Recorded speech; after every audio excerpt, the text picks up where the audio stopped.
yo, it should be illegal. People who want to do dating coaching or matchmaking without having a psychological background is like someone who says, I like the way you think, so I'm going to become a brain surgeon. Just because you like brains and you like the way people think doesn't mean you have the skill sets to become a brain surgeon. And how dare you take on such a powerful responsibility of affecting someone's life and whether they live or die just because you like something and you have good intentions. If you don't have the skill sets to understand what addiction and narcissism looks like, you should get the fuck out of the dating scene. And excuse my language, but how many women do I get calls from who went through Jewish matchmakers and dating coaches that knew nothing about sexual addiction, abuse, narcissism, bipolar, and they still just tell people to get married and this is what they should do and this is who they should be with?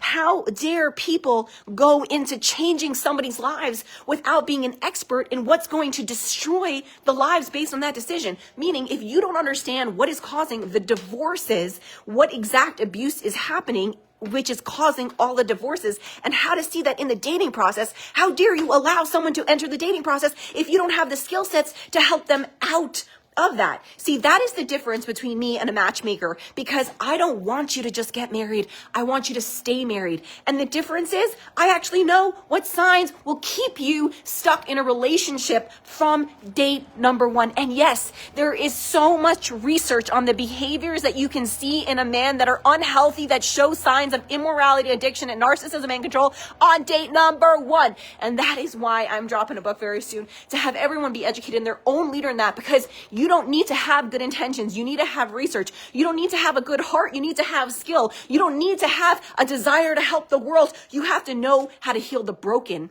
because the truth is everyone is breaking behind closed doors. And if you can't look at that brokenness and dissect it in a way where you can see the behaviors enough to prevent it, then you're just beating around the bush. And the things that you're going to say might actually give people the wrong advice. But here's the thing. This isn't childcare.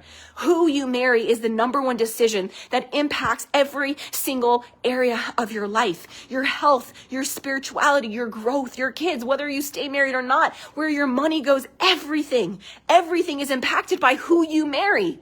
So how people can go into the area of helping people get married without making this the biggest life decision in the whole world and taking full responsibility for the abuse that happens behind closed doors after the chuppah is beyond me. Because getting married is not the hard part. Staying married is the hard part. And I get messages every day from women who are no longer married, who've been through horrible divorce, and who went through these dating coaches and these matchmakers that knew absolutely nothing about addiction, narcissism, all this stuff that's going on. But everything is possible to be prevented and is possible to be seen during the dating process. So if you're really interested in having your life be changed, make sure you have somebody with the skill sets that not only have done it themselves and are living that life, but actually can prevent the things that are causing the destruction. So you don't want to go to a person and say, I want to become a millionaire, if they've never made that $1 million, or they know how to stop you from losing it all. So many people make money and lose it. So many people get married and then are not staying married. So many people go into one path and then go out of it. You need to understand that if you're going to seek a coach, make sure if you want a six pack, they're not fat, right? You're not going to go to a health coach who has a body that isn't what you want, because something is missing. So you have to understand that dating advice is like literally life and death advice. And if you don't feel extraordinarily confident and skilled in the psychology behind it, stay away.